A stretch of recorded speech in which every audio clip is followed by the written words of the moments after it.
Continuamos en Justicia.tv. Hoy nos encontramos con la licenciada Griselda Guzmán Barbosa. Ella es coordinadora general del Sistema Penal Acusatorio y Oral en el Poder Judicial del Estado de Tamaulipas. Licenciada Griselda, para empezar, ¿qué es el Sistema Penal Acusatorio y Oral? Sí, buenos días ante todo. El sistema de justicia penal obedece básicamente a las reformas que la Constitución Política sufrió en junio del 2008. Sí. Se hace una reforma integral a lo que es la Constitución, modificándose algunos artículos que tienen que ver con lo que es el procedimiento, como el artículo 16, 19 y 20 constitucional. Sí. En el artículo 20 se plantea el sistema que ahora nos ocupa y básicamente tiene particularidades de que es acusatorio, es decir, ya tenemos y siempre hemos contado con el Ministerio Público por una parte que hace una acusación, pero ya también al imputado como contraparte. Desde el inicio se le da a conocer esas acusaciones que existen en su contra. Otra característica de este sistema es la oralidad, que es lo que llama sobremanera la atención. Y pues su nombre lo dice, las actuaciones principales torales de este sistema se llevan a cabo en audiencias por parte de los operadores del sistema. Y pues bueno, vamos a destacar en este nuevo sistema el hecho de que son públicas las audiencias, el hecho de que el juez tiene la obligación de permanecer en ellas, por mencionar algunas, ¿sí? Se busca con este nuevo sistema el que se cubra ya de manera cabal, total, la reparación del daño, es decir, se da una mayor protección para víctimas, sí, que los delitos no queden impunes, ¿sí? Y que, bueno, que se castigue realmente a la persona cuando sí se hubiese cometido un delito. Muy bien, y entonces las diferencias básicas, esenciales entre este sistema nuevo y el sistema tradicional de tipo inquisitivo, ¿cuáles son? Es decir, el inquisitivo básicamente era documental, ¿verdad? Una revisión de documentos. Ahora es público, es transparente, es abierto a la sociedad. Así es. Uno de los principales diferencias que pudiéramos remarcar es el hecho de que en el inquisitivo era básicamente escrito. Así es. Ahorita lo mencionábamos y es un principio que rige el sistema penal acusatorio, la cuestión de que sea oral, sí, y que sea público. ¿Qué nos permite con esto? Una transparencia, claro, en la justicia que se está expidiendo. Cualquier persona, no requerimos ser abogados, podemos asistir a las audiencias y presenciarlas. Hace también que los jueces, como tienen ya la obligación, sí, de permanecer y de estar en cada una de las audiencias, sus decisiones deben de ser inmediatas. No las pueden postergar y decir voy a resolver en determinado tiempo, no, tienen que ser de manera inmediata. Sí. Otra de las diferencias que tenemos es que el imputado desde el inicio conoce las acusaciones que van surgiendo, que existen en su contra. Okay. Se privilegia, sin embargo, o de hecho, el principio de presunción de inocencia. Sí. Es decir, nadie somos culpables hasta que se demuestre lo contrario. Anteriormente no, sabíamos que el Ministerio Público llevaba una acusación, una averiguación, sí, y a veces el imputado no se daba cuenta de ello. Yeah. Y hasta que no estaba sentado a veces frente a un juez sabía de lo que se le estaba acusando. Claro. Se privilegiaba anteriormente, por mencionar una de las pruebas, la confesión. Sí. Ahorita en la actualidad, con el nuevo sistema, la confesión, si bien es cierto, puede darse, tiene que estar debidamente apoyada con diversos medios de prueba. Sí. Otra diferencia, pudiéramos mencionar el hecho de que en el anterior sistema el juez tenía un poquito de mayor trabajo o lo hacía cuestiones más de manera oficiosa. Okay. tenía más injerencia en el procedimiento, pero a veces esa injerencia perjudicaba también las cuestiones o derechos del imputado. Sí. Aquí estamos hablando de un sistema en el que se privilegia el principio de igualdad de partes y tanto uno puede ofrecer, puede hacer alegaciones en favor, en contra, pero exactamente en un mismo nivel, en igualdad, para que si se llega a dictar una sentencia condenatoria tengamos la certeza, la convicción de que a quien se le está responsabilizando efectivamente haya cometido un delito. Con el propósito principal de privilegiar los derechos humanos de las partes. Definitivamente. En igualdad de circunstancias, ¿verdad? Si bien es cierto que la reforma de la que hacemos alusión, que fue en el 2008, posteriormente hay otra reforma en el 2012, se privilegia la cuestión de derechos humanos y a eso también obedece los cambios. Los derechos humanos sabemos que son progresivos. Claro.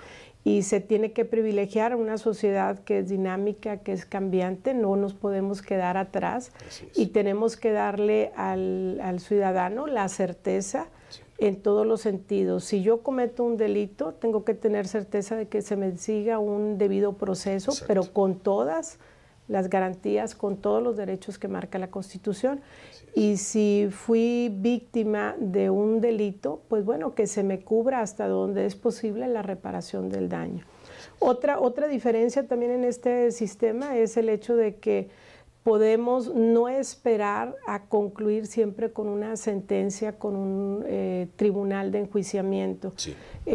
Tenemos otros medios de terminar y de concluir la situación o el problema que hubiera surgido, lo que nosotros denominamos medios alternos. Así es. Entonces, cuando hay que las partes se lleguen a poner de acuerdo, podemos en un momento determinado concluir ese problema de una forma más temprana y también sin necesidad de tanto gasto que implica el llevar a cabo un procedimiento. Claro. Licenciada Griselda, háblenos de la infraestructura. ¿Qué son estos famosos centros integrales de justicia? Háblenos de este esquema, digamos, de alguna manera tripartita, donde diferentes dependencias comparten un espacio. ¿Qué son los centros integrales de justicia? Así es. Los centros integrales de justicia son, vamos a llamarlo inmuebles, son lugares en los que se encuentran concentradas tanto unidades de investigación, que bueno, dependen de la Procuraduría, las salas de audiencia, que son de Poder Judicial, pero también tenemos la Defensoría Pública, tenemos también víctimas y tenemos lo que son la Policía Procesal.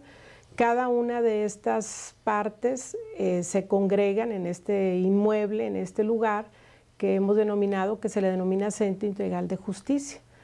En la actualidad no nada más tenemos centros integrales de justicia, sino también tenemos nada más lo que son las salas de audiencia, ¿verdad? De momento, en algunos lugares tenemos centros integrales y en algunos otros lugares tenemos salas de audiencia nada más, pero básicamente es donde se congregan cada una de estas dependencias. Dependencias que son los operadores del sistema, a final de cuentas. Que son los operadores, lo que nosotros denominamos operadores del sistema. Claro, y que encontrarlos en el mismo lugar significan muchos beneficios. Tiene beneficio. El primero que yo pudiera mencionar es el hecho de que no tienes que andarte trasladando de un lugar a otro. Así es. Anteriormente las personas en un lugar ponían la denuncia y si requerían algún otro tipo de atención, incluso médico, por ejemplo, para las víctimas o un asesoramiento legal, también para las víctimas tenían que andarse trasladando de un lugar a otro. En cuanto al procesado, por mencionar un ejemplo, en un lugar se llevaban a cabo eran los juzgados y en otro lugar estaban los defensores. Sí. En la actualidad, el que esté todo en un solo lugar optimiza la coordinación de alguna forma de las autoridades, ahorra tiempo y también optimiza recursos económicos, porque creo que de una forma u otra el que esté todo, se le da un seguimiento, se le da, ahorramos tiempo también, claro. Y para el ciudadano es mucho mejor de esta forma.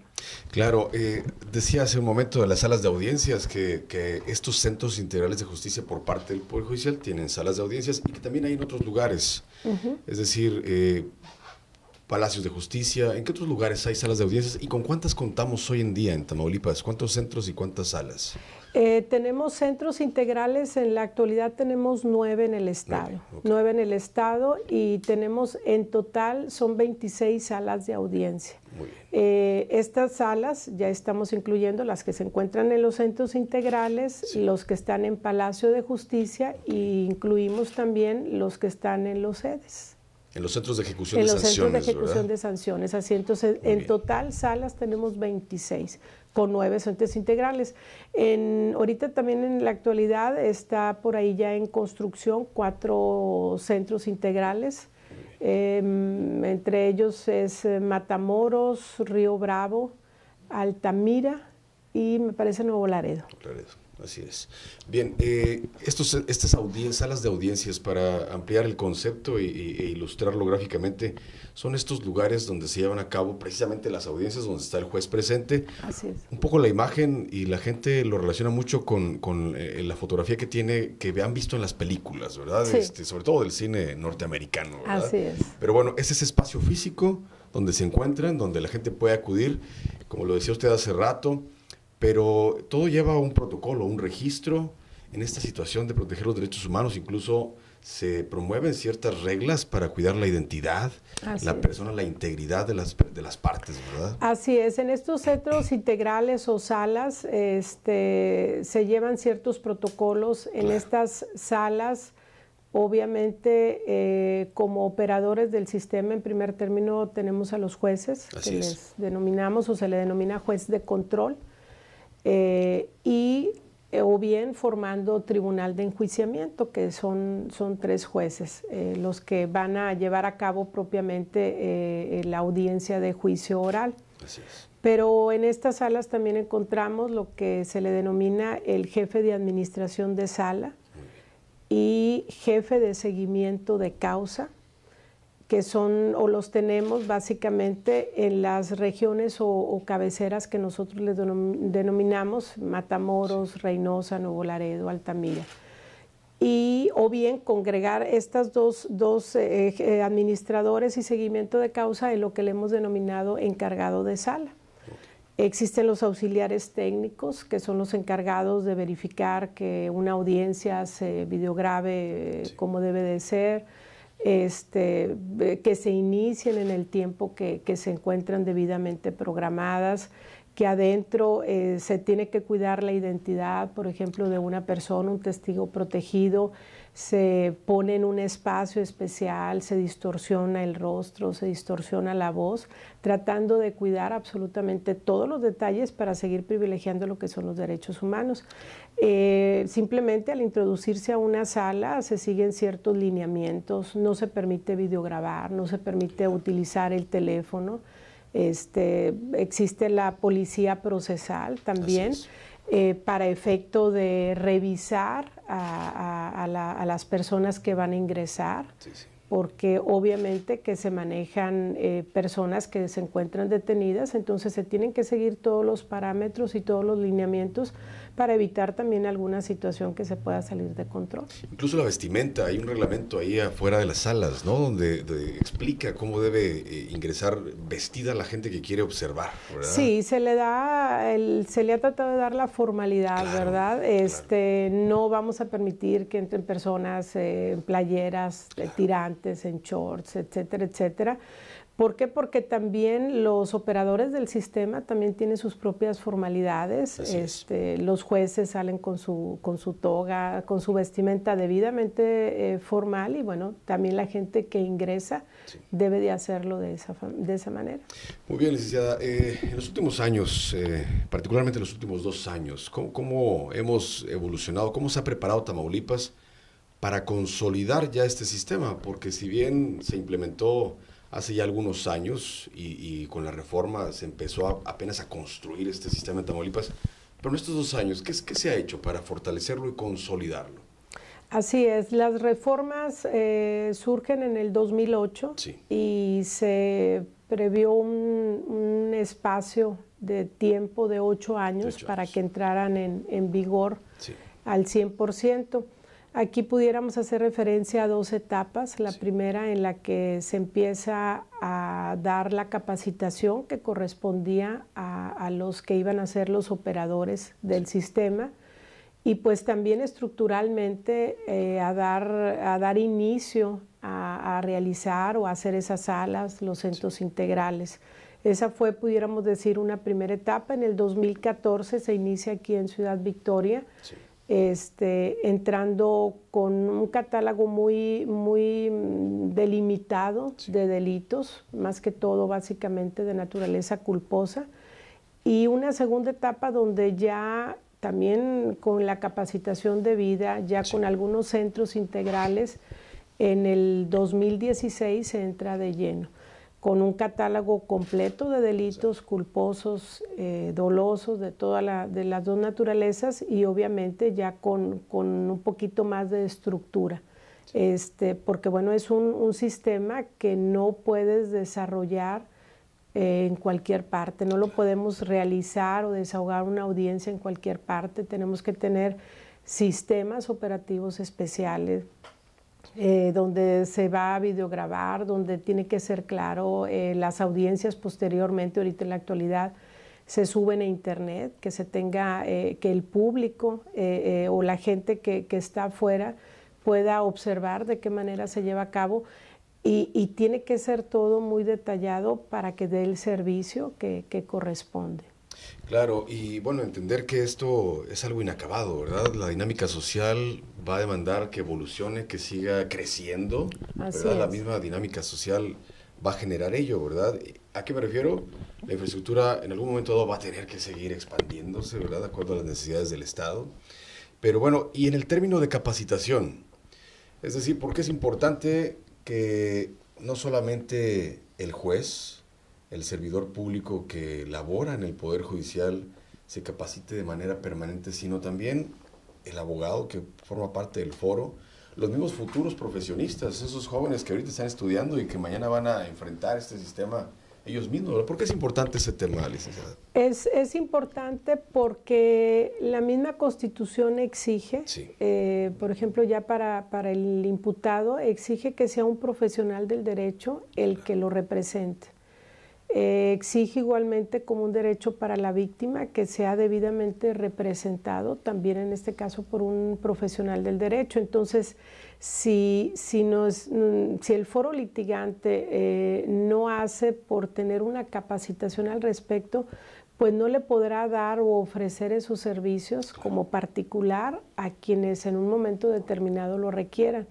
El juez, cuando considera que quien va a llevar la defensa o la representación por parte de la víctima no tiene la capacitación adecuada, puede actuar en consecuencia e incluso quitar a ese profesionista, abogado particular, y hacer la designación de un abogado, hablando de imputados, de un abogado de naturaleza pública. Entonces, no nada más los operadores del sistema son los que requerimos que estén capacitados, sino todo el foro litigante. Ahorita ya han modificado en lo que son las aulas, en las escuelas, facultades, las materias que se llevan ya son muy diferentes, ya enfocadas obviamente al nuevo sistema. ¿Para qué? Pues para que ya salgan profesionistas ya más adecuados o más capacitados en este nuevo sistema. Incluso hay laboratorios, salas de audiencias, réplicas en las universidades. Exactamente, ya, bueno, a veces antes lo utilizaban nada más como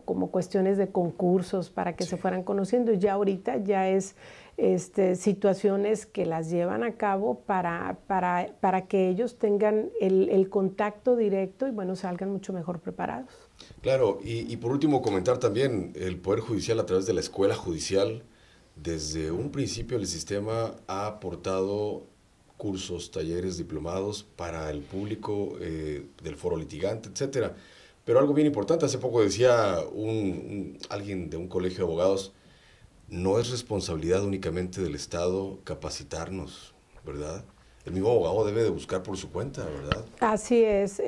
Obviamente muchos de estos cursos tienen costos, sí, claro. Entonces a veces hemos escuchado que los abogados no lo hacen esa capacitación, a veces porque son costosos, sí, sí.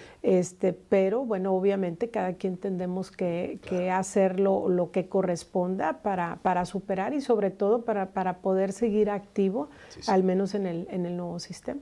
Aunque vale decir que los que ha impartido la Escuela Judicial son gratuitos. Así es. Así seguirá exactamente, siendo, sí, así es. Por parte del Poder Judicial son gratuitos. Muy bien. Pues muchas gracias, licenciada Griselda Guzmán Barbosa.